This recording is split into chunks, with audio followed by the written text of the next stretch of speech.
Boa tarde, gente! Vamos aí entrando, estamos ao vivo. Vamos lá, vou aqui também chamando, avisa gente que estamos ao vivo, por favor. Hoje o assunto é muito interessante e eu acredito que vai ajudar muita gente, ou pelo menos criar um espacinho aqui para a gente falar de um assunto muito importante, que é a inserção das mamães no mercado de trabalho quando tem dificuldades com seus filhos, né? Quando tem um diagnóstico. Aí, nós vamos hoje ter uma convidada super especial, que é a doutora Ana Lúcia, que é especializada aí em TEA, transtorno do espectro autista, né? Dos autistas. Esse é o foco da Ana. Ela atende tudo, mas o foco dela é, dentro da fonoaudiologia, tratar das crianças que têm essa dificuldade de comunicação tão importante, né? E que demanda aí muita atenção e muito cuidado. Bom, e aqui já tá, a Ana já tá aqui, vou chamá-la. Entrou. Oi, pessoal. Bem-vinda, Ana! Obrigada. Desculpa, eu não tava conseguindo te enviar outra solicitação e eu perdi a sua. Desculpa. Boa tarde. Você sabe que outro dia, numa live com convidado, a gente tentou e de jeito nenhum a gente conseguiu. Fiquei com receio, mas estamos aqui. Vou te apresentar e vou contar um pouco para as meninas o que a gente está fazendo aqui juntas, tá? Gente, essa é a Ana Lúcia, a doutora Ana Lúcia Casonara, minha amiga de formação, somos ambas fonoaudiólogas, para quem não sabe. Eu tenho um pé na fonoaudiologia, não exerço mais, mas guardo essas boas amizades daquela época e grandes profissionais que são as minhas amigas fonoaudiólogas. E o maior prazer ter você aqui, Ana, para a gente falar um pouco. Eu preciso falar que, como assim que você tem um pé na fonoaudiologia, né? Uma pessoa super fonoaudióloga, super bem formada e tal, ela tem os dois pés na fonoaudiologia. E a gente teve esse prazer aí de ser colega e poder compartilhar disso pela vida. É isso mesmo, eu tenho um amor enorme pela fono, não exerço mais, mas sempre estou envolvida e gosto muito, e sempre que eu posso falar um pouco sobre, né? E aí teve essa oportunidade da gente criar uma coleção de materiais, que um deles é o sintético, que tem o tema do autismo. Não sei, é quem está aí pela primeira vez e que nunca viu, deixei aqui para eu mostrar, que é esse material que a gente lançou já faz um ano, né? Ai, muito lindo.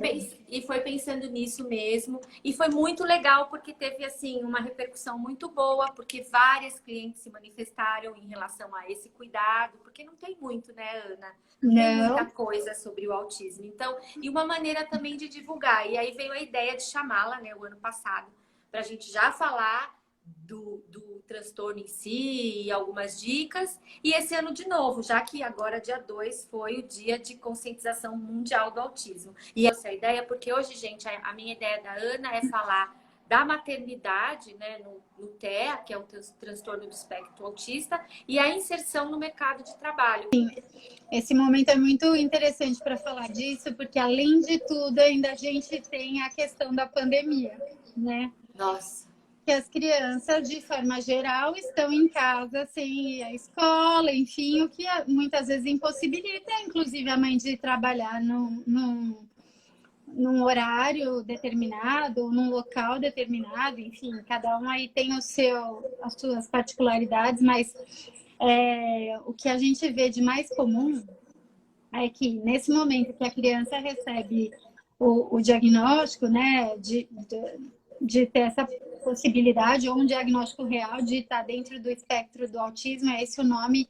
Hoje, né, a gente tem usado realmente o TEA, que é o transtorno do espectro do autismo, para abranger o diagnóstico em vários níveis, né, de sintomas, enfim. E aí, quando a gente vê que uma criança recebe esse diagnóstico, é muito comum geralmente, né? O que é mais comum é geralmente a mãe abrir mão da profissão, da carreira, enfim, porque principalmente no momento inicial do tratamento, a carga de terapia é muito alta, né, pode chegar até 20 horas semanais de terapia. E que é, na verdade, a indicação para a intervenção precoce, pensando no futuro. A gente sempre sabe, né, o que a gente sabe hoje é que quanto mais intensidade terapêutica a criança tem no início da vida, isso tem um impacto direto com funcionalidade e independência no futuro. Então, a indicação de terapia inicial é pelo menos entre 10 e 20 horas. Nossa, 10 e 20 horas, Ana, são 4 horas de terapia por dia, de segunda a sexta, é isso? Exatamente. E ainda com a particularidade, né, de que no Brasil a gente não tem muitos centros, né, terapêuticos. Então, muitas vezes, principalmente em São Paulo, a pessoa às vezes tem que se deslocar nas distâncias aí, né, para ir no psicólogo, na fono, na TO, enfim, né, tem esse deslocamento e a intensidade. Então, em alguns casos é possível receber o terapeuta em casa, mas às vezes a mãe tem que ir à clínica, enfim. Isso torna a rotina, né, da família. E nesse momento também do diagnóstico inicial, a família fica muito ocupada, né, desse sentimento, dessa novidade, né, que ninguém escolheu, mas que todo mundo vai ter que lidar. E em muitas situações é uma opção da mãe abrir mão da carreira, né, da questão profissional para acompanhar o filho nos tratamentos e também para aprender como lidar com a criança, a melhor forma de estimular, enfim.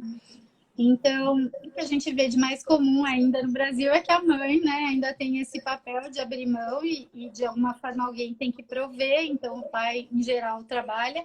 Não é a regra, mas em geral é o que mais acontece. E o que né, a gente também vê é que abrir mão da carreira ou do trabalho, né, enfim, deixa essa mulher numa situação difícil no sentido de que, primeiro, né, ela entra num novo mundo do qual ela não fazia parte, né, ela precisa conhecer um filho que ela, a princípio, não sabe lidar.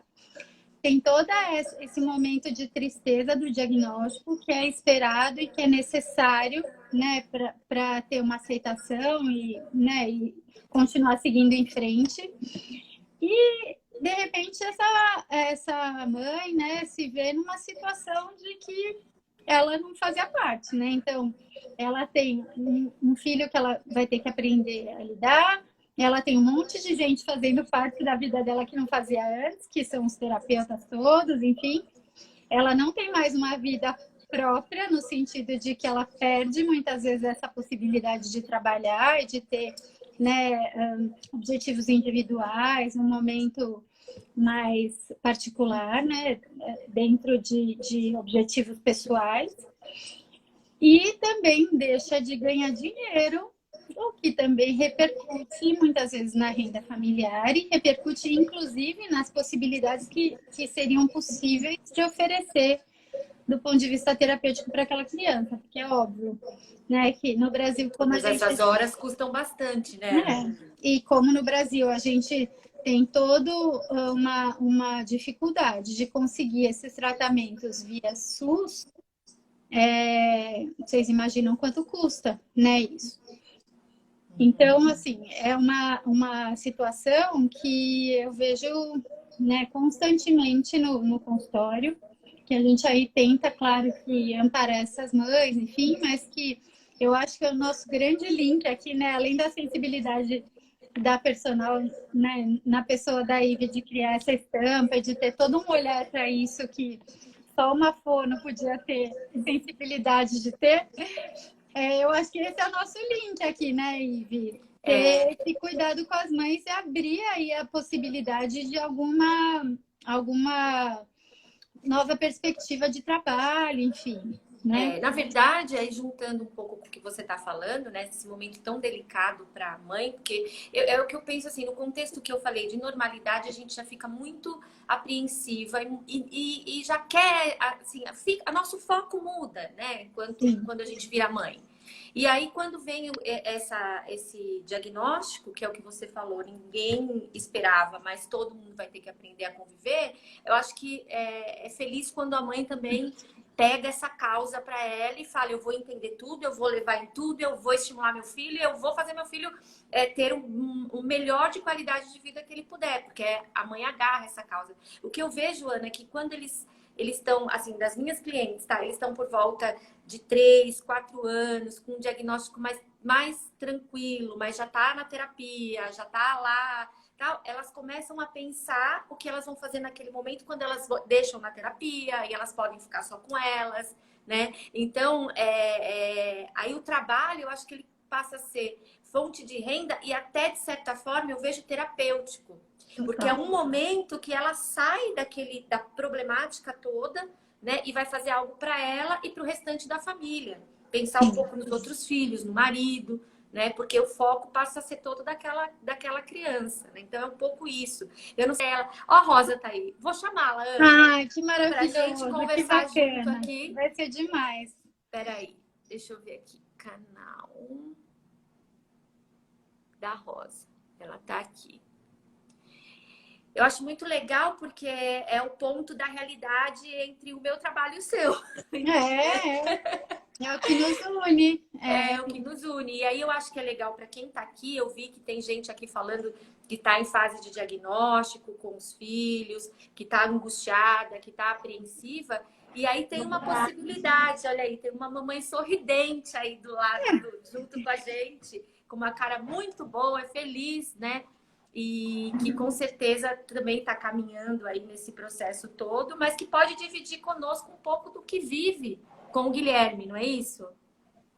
Oi, Rosa. Prazer estar aqui com você. Que bom. Muito prazer, gente. Prazer é todo meu. Obrigada aí pela oportunidade de falar um pouquinho sobre esse assunto tão importante nesse mês de conscientização, né? A gente tem que levar isso para o maior número de pessoas possíveis, ainda mais no mundo da costura, né? Que tem me ajudado e eu acredito que ainda vai ajudar muita gente. Eu também tenho essa fé.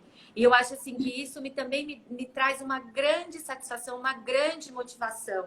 Porque eu acho que o trabalho da gente, quando tem propósito, ele fica muito mais satisfatório, né? E ver que chega e que a costura realmente faz diferença na vida das pessoas, Ana, é incrível. É incrível. Acho que é tão incrível quando você consegue os seus resultados com os seus pacientes. Porque a gente vê que realmente é um meio para as pessoas poderem ter renda, poderem se satisfazer pessoalmente, né? Enfim, conta pra gente então um pouquinho, Rosa. Bom, eu vou contar um pouquinho da minha história, para quem não conhece, né? Para quem ainda não viu meu vídeo falando sobre o Guilherme, sobre a minha entrada, né, no mundo do autismo. Ele foi diagnosticado com 1 ano e 8 meses. E logo a gente começou toda a intervenção. Só que antes disso, eu já trabalhava como técnica de enfermagem. Então eu já estava na área da saúde, sempre trabalhei com crianças especiais. Mas assim, eu sempre desconfiei que meu filho tinha alguma coisa, entre aspas, diferente, mas nunca, assim, o pediatra nunca falava que era. Eu até suspeitei do autismo com 1 ano e 1 mês, mas ele falou, não é, não tem nada de autismo. E assim, o tempo foi passando e eu fui procurando, falei, não tem alguma coisa diferente com meu filho, eu preciso descobrir o que ele tem. Ele precisa de uma ajuda, assim, de algum profissional que a gente ainda não sabe o que é. E eu não tinha conhecimento do autismo, apesar de trabalhar com crianças especiais, o autismo mesmo ainda não tinha nenhuma vivência. Né? Então, assim, nessa hora que eu fui procurar saber. Mas, na verdade, meu filho já tinha precisado de mim bem antes. E quando ele era novinho, ele não parava dentro do bebê conforto. A gente colocava ele dentro do bebê conforto e ele entrava no desespero. Quando colocava ele entrava no total desespero. Eu ficava pensando, meu Deus, o que é isso? Tem alguma coisa de errado com o meu filho. Tem alguma coisa aqui que não está dando certo. Ele colocava, parecia que estava machucando, estava beliscando ele.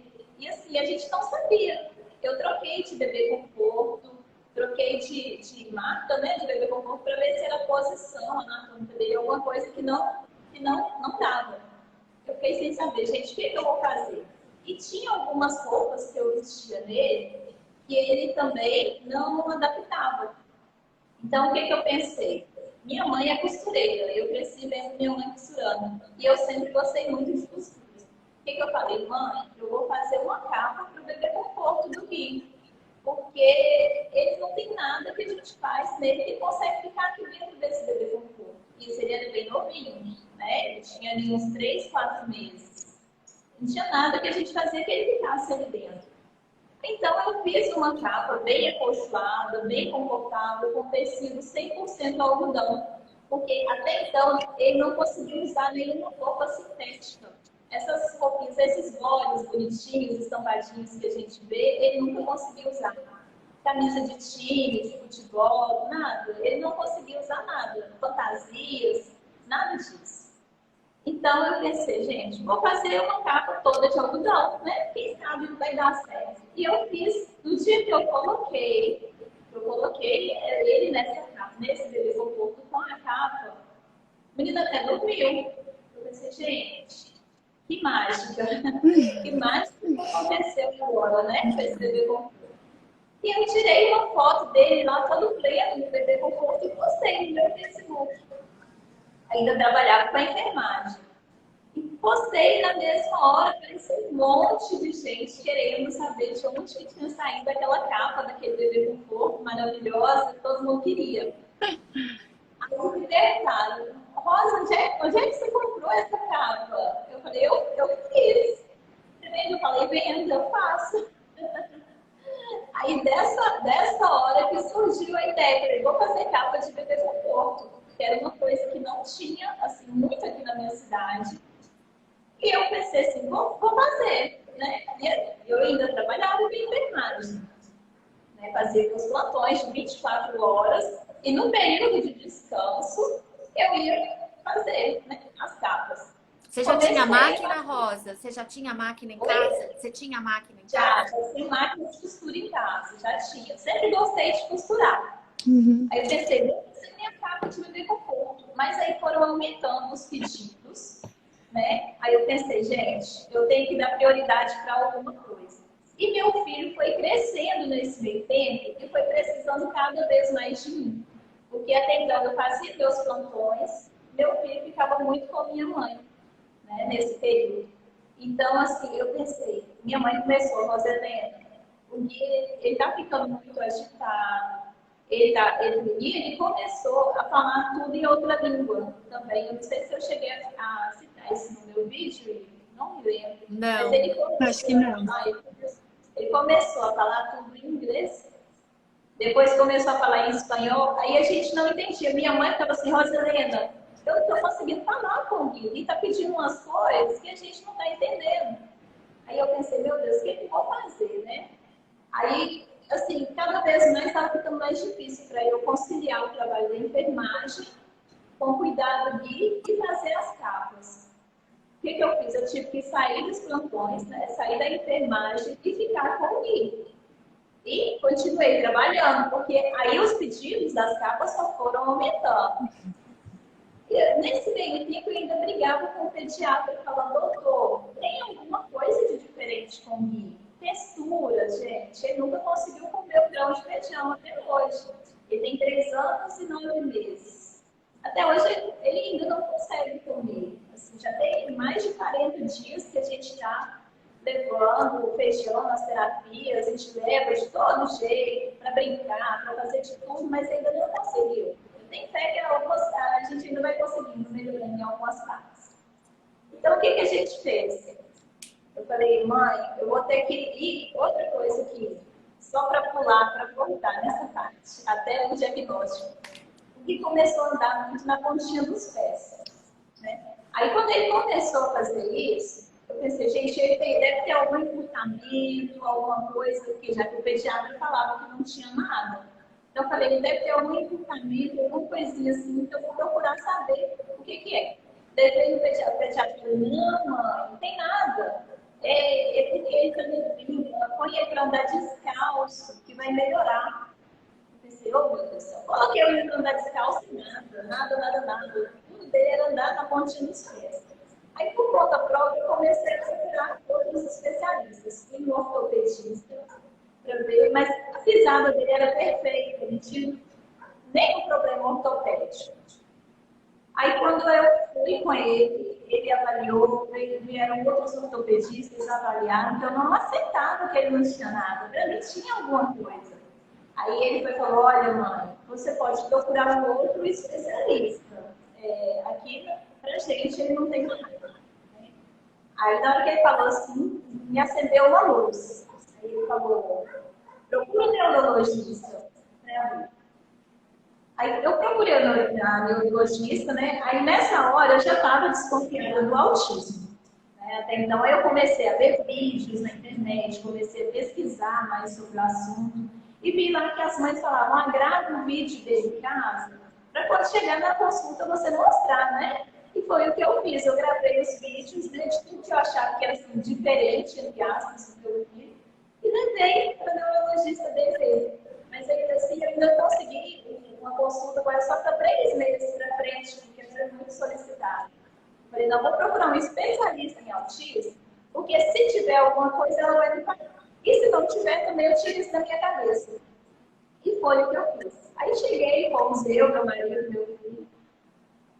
Eu mostrei os vídeos dele, né? Ela brincou com ele um pouquinho durante a consulta. A consulta foi mais de 1 hora nesse dia. Ela com muito cuidado, né? Foi falando sobre o transtorno do espectro autista, com todo cuidado, muito sensível, muito humana. Ela foi, chegou e falou, ele realmente está dentro do transtorno do espectro autista. Na hora que ela me deu essa notícia, por mais que eu já estava respirando, eu fui lá em outro mundo e voltei. Né? Naquela hora ali, meu mundo desabou. Para mim, eu já estava crente que era, que ele tivesse realmente um autismo. Mas na hora que ela falou que ele realmente tinha um autismo, eu fui lá na rua e voltei. Abri a boca a chorar, né? Passei aquela parte toda. E assim, ele era muito novinho, né? Tinha 1 ano e 8 meses nessa época. E ela ainda falou comigo, Rosa, se quando você começou a desconfiar que ele tinha um autismo, o pediatra já tivesse te encaminhado, a gente não teria perdido tempo nenhum. Ele já estaria com as intervenções, né? Mas ele está novo, ele tem uma possibilidade de fazer muitas intervenções agora, vamos pegar pesado com ele, você é bem disposto, você vai ajudar ele bastante, a família vai ajudar ele muito, então vamos fazer o que a gente pode. E desde esse dia, eu coloquei na minha cabeça, falei, não, eu vou fazer de tudo para o meu filho ter uma qualidade de vida boa. O que está no meu alcance, eu vou fazer. E logo iniciaram, né, os processos para poder conseguir terapia, uma clínica especializada, que assim, estava tudo lotado, né? E, graças a Deus, assim, Deus foi encaminhando tudo, eu consegui uma boa clínica aqui em Belo Horizonte, onde ele faz o acompanhamento até hoje na mesma clínica. E assim, hoje ele vem acompanhando bem. Mas aí, voltando agora à parte do trabalho. E nesse meio tempo, eu ainda fazia faculdade, eu ainda estava fazendo fisioterapia. Né? Só que quando eu engravidei, eu tive que trancar minha faculdade. Não deu para voltar. Aí quando foi, no ano passado, ano atrasado, falei, vou voltar a estudar. Vou voltar a estudar, que agora eu vou conseguir estudar e vamos que vamos. Só que aí ainda tinha a enfermagem, que eu queria trabalhar um pouquinho. Mas aí logo começaram as terapias, eu pensei, agora não vai dar. Ou eu trabalho fora, ou eu estudo, ou eu cuido do Guilherme, eu vou ter que dar prioridade em alguma coisa. O que eu fiz? O jeito é abandonar a enfermagem de vez. Sem chance de eu trabalhar plantão de 12 ou 24 horas fora, sem chance da minha vida. Se eu quero estudar também, então eu vou ter que conciliar aqui o meu horário. Mas aí o que eu pensei? Vou focar nas capas do bebê com corpo, porque é uma forma de eu trabalhar em casa, no meu horário, e cuidar do meu filho, que precisa muito de mim. Então, eu comecei a pesquisar sobre os tecidos, sobre os materiais, sobre os enchimentos das capas, né, de tudo que eu faço. E comecei a fazer um produto diferenciado. Hoje a gente trabalha aqui com uma capa que é a mais acolchoada da cidade e a gente envia para o Brasil inteiro. Então, hoje a gente não consegue, assim, a gente já está trabalhando no nosso teto, no limite, e a gente não consegue mais, assim, atender a muita gente, mas porque, assim, a gente não dá conta, sabe? Na verdade, agora falta costureiras para poder ajudar a gente. E tudo isso começou graças ao autismo do Guilherme, que eu não sabia, né? Eu só fiz uma capa de bebê conforto para ajudar ele, porque ele não ficava dentro do bebê conforto. Mas aí, até então, eu não sabia que era a vibração sensorial dele, que era a parte sensorial que era muito alterada. Assim, ele não tolera, se a roupa dele não for 100% algodão, ele não consegue ficar vestido, né? Muito tempo. Então, assim, tudo isso, hoje o meu mundo gira em torno da costura. Hoje tudo que eu faço está relacionado à costura, justamente por causa do meu filho. Então, se não fosse por ele, hoje eu não estaria aqui, hoje eu não teria o que eu tenho, não estaria pagando a minha faculdade, não estaria fazendo, assim, ter lá meu carro, minha casa, mantendo minha família, mas outra família também, que se mantém através da nossa costura.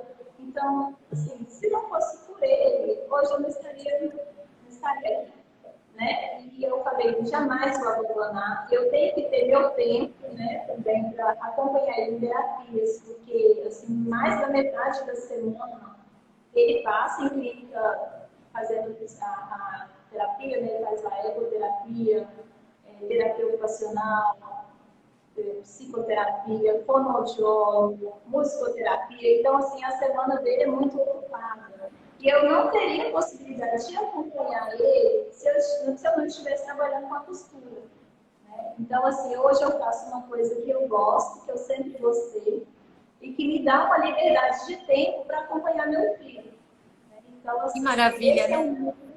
É um esse é um mundo muito feliz, né?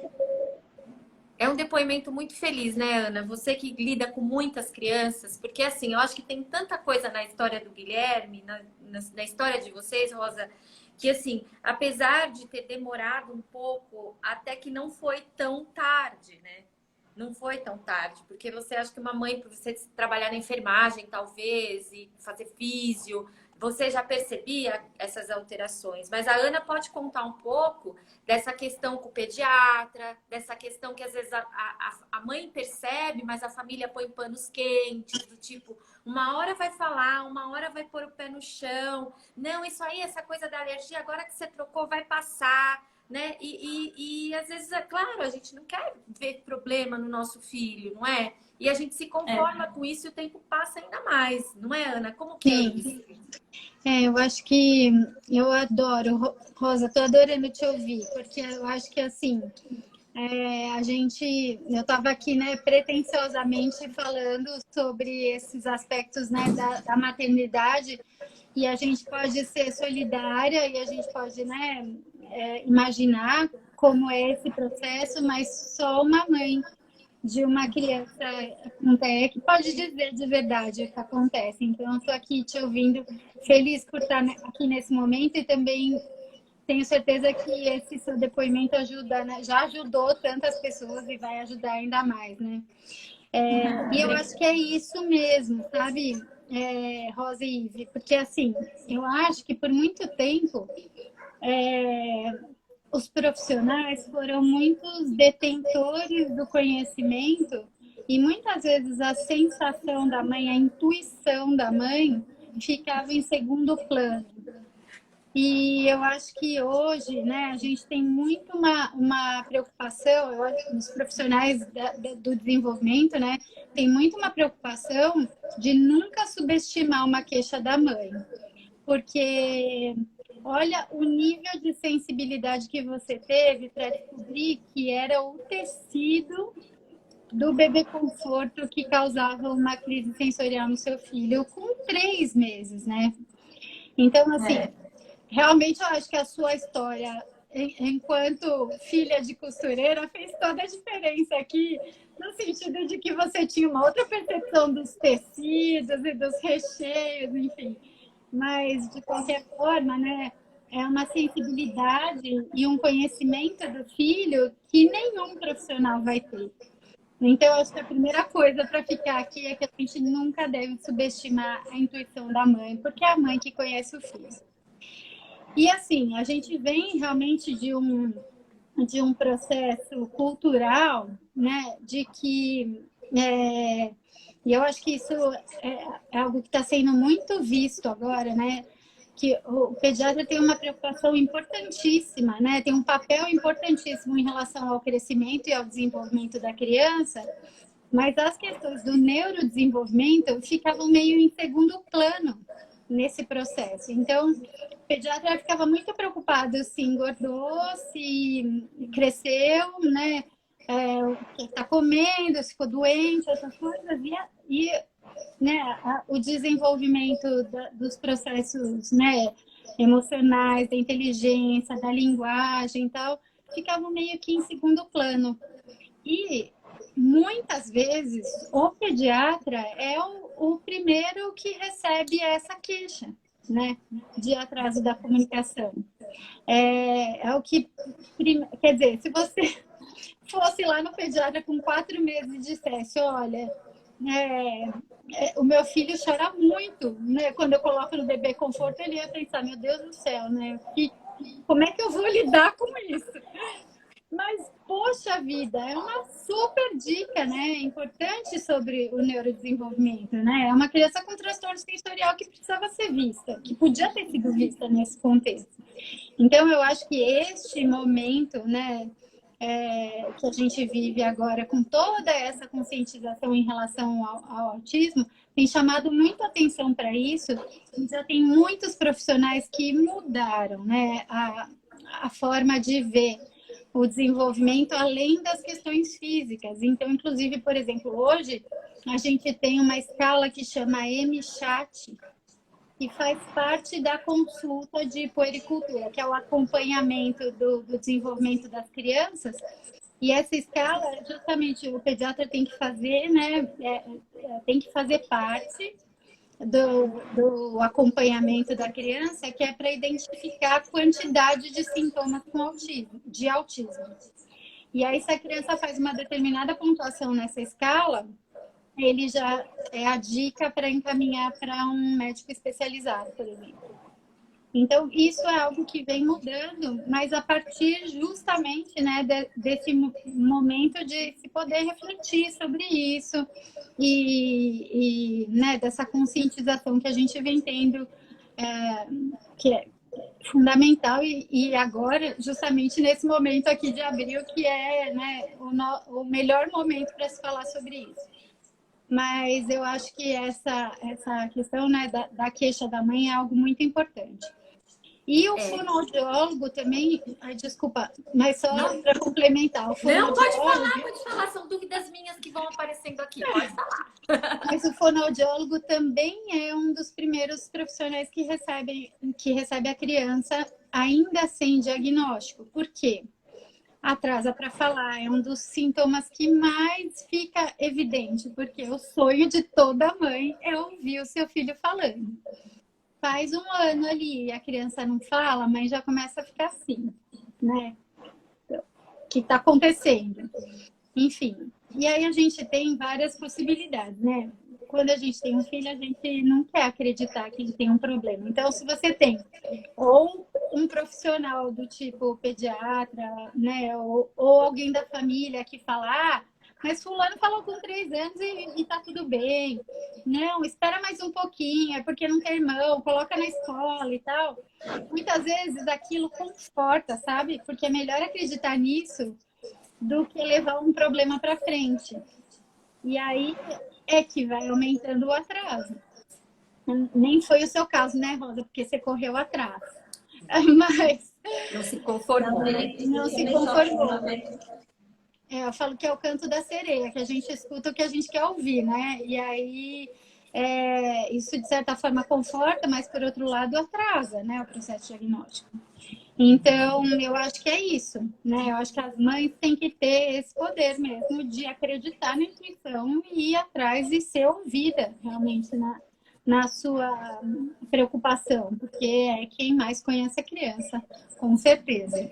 Ô, Ana e Rosa, eu acho importante, porque tem muita gente aqui na live que não tem essa vivência com TEA, né? E nem sabe ao certo o que é e quais são os sinais que chamam a atenção. Então, acho que seria importante a gente falar um pouco, né, do que é esse transtorno, né? E assim, o que chama a atenção no desenvolvimento, no caso da Rosa, ela já falou algumas coisas, mas assim, qual é o marco de fala, o que chama a atenção que a gente realmente tem que ter uma preocupação e levar, né? Esquecer o que a família está falando e fazer mesmo, deixar a nossa intuição seguir e tomar as providências. E por que também é tão importante tratar cedo? Por que é tão importante tratar cedo? Eu acho que essa é uma conscientização que todos têm que ter. Porque às vezes não está na sua família, mas você está vendo uma situação próxima de você e você pode falar para essa mamãe, olha, né, ou alguma coisa que sugira que ela vá procurar alguma ajuda, não é? Sim, com certeza. Eu acho que a Rosa falou coisas que fazem o maior sentido, que é, né, essa questão sensorial é um sinal, mas que nem sempre é possível de ser percebido com tanta sensibilidade quanto ela mostrou. Mas incômodo. E assim, né? É importantíssimo falar que nenhum sinal isolado é diagnóstico e nem que o diagnóstico é feito dessa forma, né? Mas algumas coisas para a gente prestar atenção são as questões sensoriais, tanto incômodo com roupa, incômodo com a hora do banho, que é uma hora que, em geral, para as crianças é tão feliz, mas para crianças com transtornos sensoriais, muitas vezes não é prazeroso, incômodo com som, situações específicas, né? Então, por exemplo, a gente tem crianças que não suportam usar calça jeans, porque é um tecido mais áspero, né? Que geralmente pode desencadear alguma coisa, né? Alguma crise sensorial.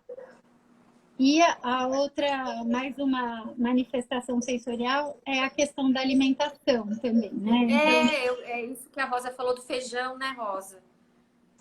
O Gui tem uma seletividade alimentar muito forte. Assim, tem sido trabalhado com ele, né? Hoje ele consegue comer, assim, aumentou muito o cardápio dele, mas era muito restrita a alimentação.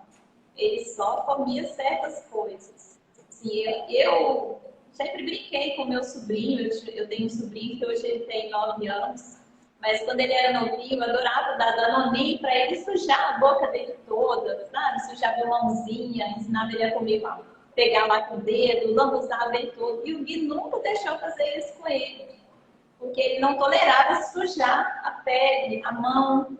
Então, se sujasse a boca, ele limpava na gente, limpava na parede, limpava até no chão, para limpar a boca. Ele não ficava com nada sujo. A mãozinha ficar suja, então jamais, sabe? Então, essa parte de alimentação dele foi difícil, mas assim, hoje ele já se alimenta bem melhor, em vista de quando ele começou, né, a introdução com os alimentos. Hoje ele já se alimenta bem.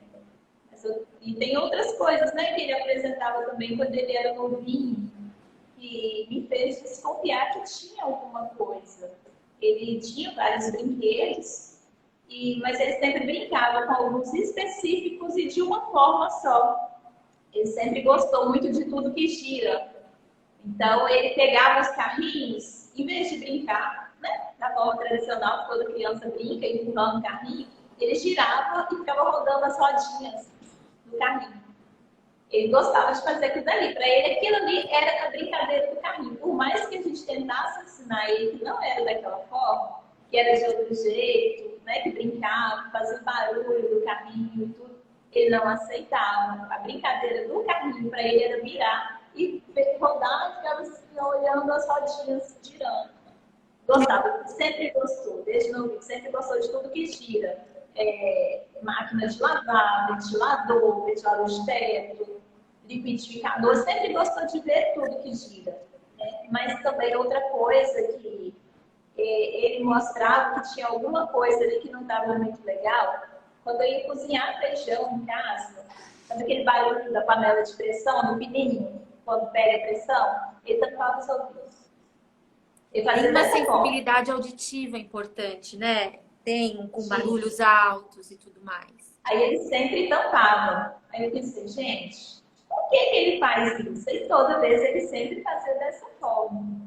Tem alguma coisa, mas ainda não havia descoberto que poderia ser, né? Então ele sempre brincava com tampa de vasilha. Toda criança brinca, né, com tampa, mas ele sempre brincava e rodava elas. Pegava as tampinhas, abria o armário, tirava tudo lá de dentro e brincava só tirando as tampinhas. E quando ele começou a falar, assim, ele falou com 1 ano e 1 mês. Ele começou a falar. Mas ele sempre apontava o dedinho, ia com o dedinho que ele queria, às vezes pegava a minha mão, levava lá onde ele queria. Aí ele não falava, ele só pegava e mostrava lá o que ele queria, só ia com o dedinho. Pegava às vezes o meu dedo e levava lá no que ele queria. Falava, Gui, fala o que você quer, meu amor, banana. Não falava não, era só o dedinho que mostrava. E quando ele começou a falar, ele tinha muita ecolalia. Mas a ecolalia dele, ele repetia a frase inteira. O que é ecolalia, Ana? Para quem tá aí na live, não. Ele repetia tudo. A gente falava uma frase, ele repetia aquela frase assim várias vezes, por dias, semanas, meses, ele repetia aquela mesma coisa. Então eu falei, tem alguma coisa. Deixa eu aproveitar, gente. Tem a Patrícia Ruiz tá aí na live. Primeiro quero mandar um beijo pro Kleber, que entrou, meu querido. O Kleber é meu cabeleireiro, gente, mas ele falou muito graciosamente. Toda sexta-feira ele me arruma e ele falou que ele e o companheiro dele adoram ouvir as lives. Eu fico feliz da vida, obrigada por você estar aqui. Um assunto diverso do dele, mas eu tenho certeza que todos nós podemos contribuir aí com a causa do autismo, né? E levar esse conhecimento para mais gente e também motivar as mamães que estão passando por essa situação a buscarem uma forma de terapia, de trabalho e de se encontrarem também, né, nesse momento turbulento aí. A Patrícia está aqui e ela está em fase de diagnóstico do filho, né? Uma fase difícil, ele já está com 2 anos e 9 meses. Ela falou aqui de angústia, enfim. E ela perguntou sobre grau de autismo. Ana, tem grau de autismo? Tem. O médico, quando faz esse diagnóstico, né, inicial, ele determina um grau que é baseado numa série de critérios, né, principalmente relacionados à dependência, né, do quanto que a criança é dependente para realizar várias coisas da vida e principalmente também em relação à fala. Então, quando a criança não fala, ela já recebe um grau de moderado a severo, dependendo de outros critérios. Mas é importantíssimo dizer que o grau também não é destino, né? Então, não é porque uma criança é diagnosticada como um autista severo, por exemplo, que ele vai passar a vida toda sendo um autista severo. Por exemplo, a gente tem crianças que no momento do diagnóstico ainda não falam, mas que com o tempo, né, com terapia, muito trabalho, enfim, começam a falar, começam a conseguir se comunicar e esse grau pode mudar no decorrer do tempo em função da evolução do quadro. Então, tem vários graus de acordo com o nível de dependência, principalmente em relação ao nível de comunicação. Por isso que fala espectro, né, Ana? Porque eu acho assim, as crianças não têm uma característica única, né? Tem alguns comportamentos ou algumas manifestações, mas são todos individuais. Não sei, é assim, cada caso é um caso, né? Que a Rosa tem um para olhar, né? Mas a Ana olha para vários. Então, cada um de um jeito, né, Ana? Nossa, a gente tem hoje mais ou menos 150 crianças na clínica e eu posso dizer que nenhum é igual ao outro. Né? Cada um tem o seu pequeno universo que a gente tenta o tempo todo acessar. A característica, né, que é comum do espectro é a dificuldade em relação ao que a gente chama hoje de comunicação social, que é a comunicação para a interação, e o repertório de interesses, né? Então, como a Rosa estava contando que o Guilherme girava a roda do carrinho, São crianças que têm interesses por coisas repetitivas, por explorações físicas ou por temas muito determinados e que as crianças gostam obsessivamente e que não necessariamente aquilo pode ser aplicado na inserção social. Então, por exemplo, crianças que amam dinossauro. Amam, não sei o seu Gui, Rosa, do que ele gosta, mas assim, tem crianças que amam dinossauro obsessivamente, sabem mais sobre dinossauro do que qualquer amiguinho da mesma idade, porém eles não conseguem usar esse tema para brincar junto. Às vezes até ao contrário, né? Como é um tema tão obsessivamente amado e que precisa ser protegido ali da forma como a criança gosta, ele nem deixa outras pessoas participarem daquele contexto. Então, é essa a característica que une aí as crianças, né, do espectro, as crianças e os adultos, né, no espectro. Mas, dentro disso, existem muitas possibilidades. Então, por exemplo, em termos de comunicação, a gente tem desde aquela criança que não consegue se comunicar verbalmente, que tem uma linguagem não verbal pobre, também relacionada a gestos, expressões sociais, enfim, até aquela criança que consegue falar tudo, né, que se expressa verbalmente, porém que tem particularidades da comunicação, como, por exemplo, a ecolalia, que a Rosa falou, que é a repetição. Quando a gente fala de ecolalia, ela pode ser imediata ou tardia, né? A ecolalia imediata, que é o que a Rosa estava falando, você pergunta para a criança, você quer passear? E ela responde, você quer passear? Exatamente igual ao que você disse. Ela não diz sim ou não, ou quero, né? Ela repete a mesma coisa que você disse, inclusive com a interrogação aí, né? Com essa prosódia de interrogação. E também tem a ecolalia tardia, que são aquelas crianças que repetem frases de desenho, de filme, alguma expressão que é comum dela ouvir na casa, que ela associa a alguma situação, enfim, que é a ecolalia que é dita tempos depois, né? Não necessariamente imediato, mas que ela ouviu em algum contexto e ela repete depois. Mas ambas não são comunicação espontânea, né? Não é algo que a própria criança produziu em relação à comunicação. É uma repetição mesmo, que nem sempre, inclusive, dá certo no contexto. Às vezes fica deslocado.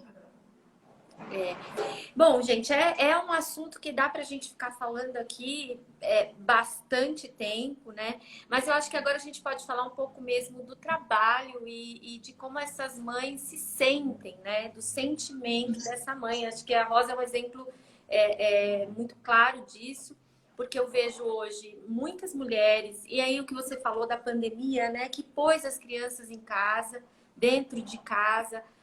Com certeza muitas interromperam processos terapêuticos aí nesse período, né? Eu acho que a Rosa tem um privilégio aí, que tem várias terapias, graças a Deus, mas interromperam isso, os filhos vieram para dentro de casa, não dá para dividir com ninguém as angústias, né? Muitas vezes o marido está em casa, mas está em home office, então está inserido no mundo do trabalho. E aí fica toda aquela carga emocional e difícil de levar, né? E aí você precisa de um momento seu. E eu acho que é aí que entra não só a costura, mas eu acho que o artesanato, ele permite que você faça alguma coisa para você dentro da sua casa. Numa rotina muito louca, né? Porque a Rosa, quantas horas por dia você fica online? Ou você né, Rosa? Acorda muito cedo, vai dormir muito tarde, né? Passa o dia aí envolvida nas tarefas, mas tira um período desse dia, que seja à noite, a hora que a criança dorme, enfim, ou na rotina, no meio da tarde, aí cada um tem uma rotina, mas assim, tira um momento para se dedicar a um trabalho, né?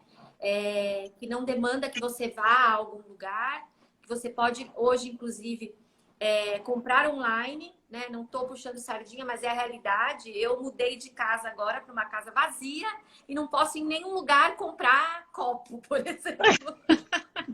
Então, eu tenho que comprar tudo online, né? E aí você consegue comprar matéria-prima para o seu trabalho online, receber, produzir e despachar para o Brasil, né, Rosa? Que você hoje vende para o Brasil, né?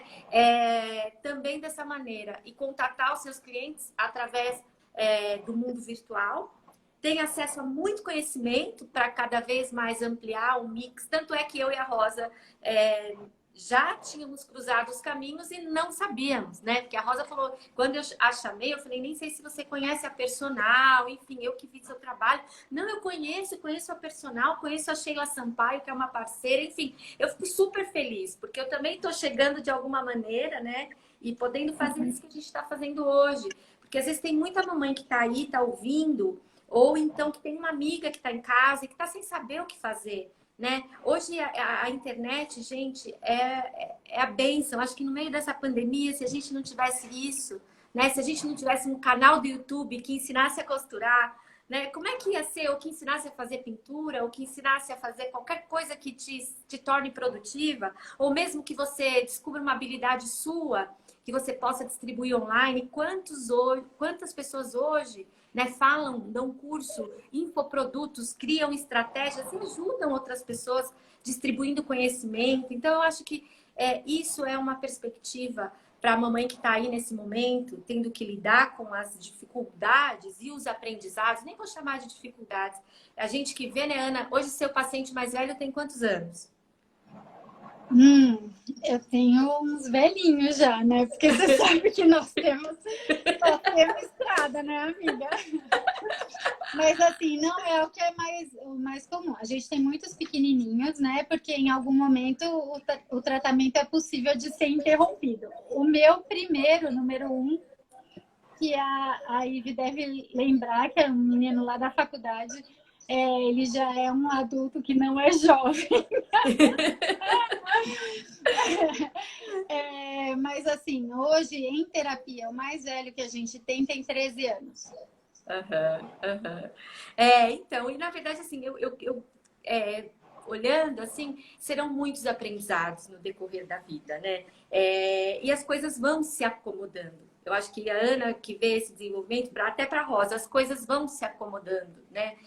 Serão desafios em termos de aprendizagem. Mas olha quanto espaço para falar de autismo hoje a gente já abriu. Falta muito, gente. Tem muito preconceito, tem muita gente que não entende, né? Tem muita gente que não quer inserir. Um outro contexto que a gente poderia falar uma live inteira é sobre a inclusão, né? A dificuldade de colocar essas crianças na escola, de ter escolas que recebam essas crianças com um suporte de qualidade, né? Ou não simplesmente mais uma criança dentro da sala.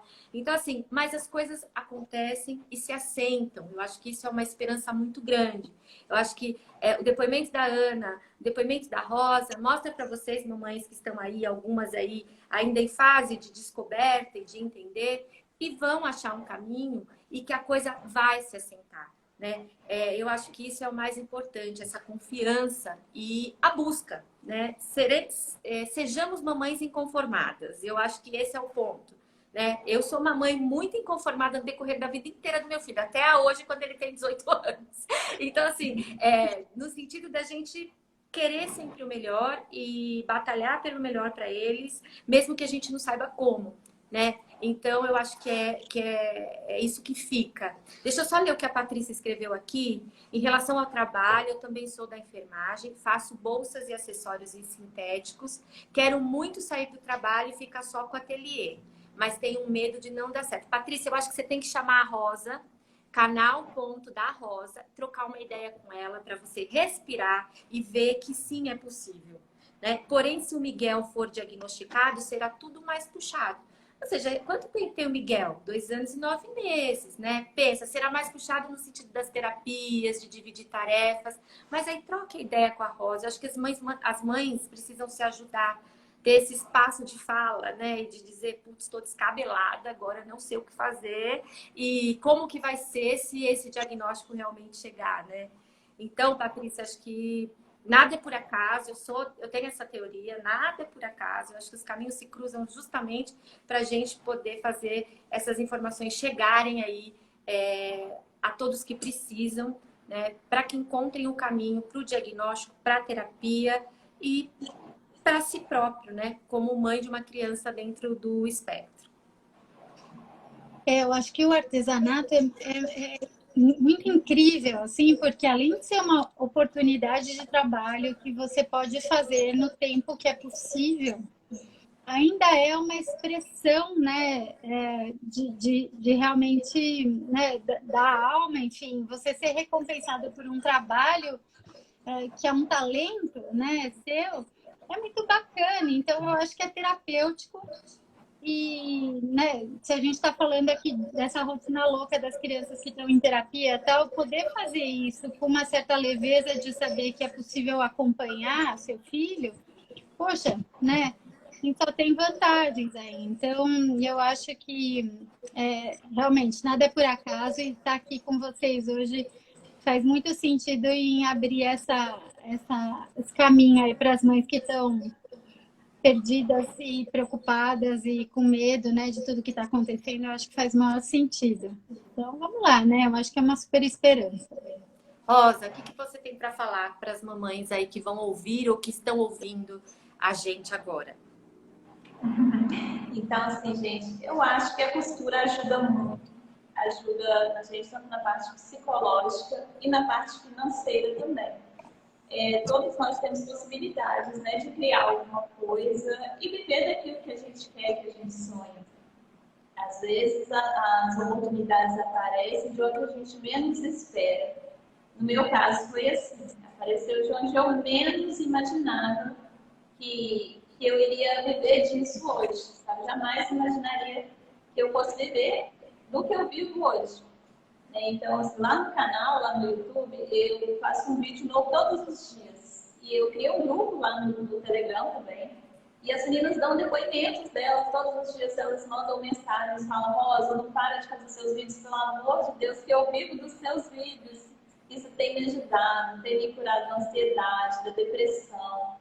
Assim, eu tenho vendido, tenho ganhado dinheiro, tenho feito algumas coisas, estou vendendo, estou começando a vender.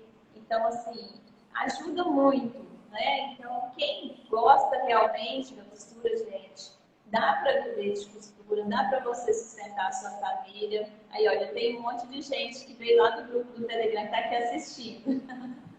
Então, assim, as meninas gostam bastante, elas falam: gente, a costura hoje mudou minha vida.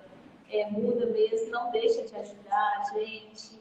Porque depois que eu comecei a costurar, aliás, depois que eu comecei a gravar os vídeos, né? Que às vezes eu gravava um vídeo, postava lá, era só porque eu aprendi alguma coisa diferente e meu celular não aguentava a memória. Então eu gravava eu fazendo, como que eu fazia, uma coisa diferente que eu aprendi, e postava lá no YouTube, deixava. Fazia um mês, daí 2 meses eu fazia mais um vídeo e deixava lá. Mas aí quando eu fui olhar, meu canal já estava grande, já tinha muita gente me seguindo, vendo as coisas que eu estava fazendo. E foi crescendo, né? Então, assim, eu pensei: gente, tem muita gente que gosta disso. Aí, desde dezembro para cá, eu comecei a fazer vídeo todos os dias, ensinando, todo dia eu ensino a fazer uma coisa diferente. Eu falei assim: não, esse ano eu vou colocar como propósito que eu vou fazer 365 coisas diferentes.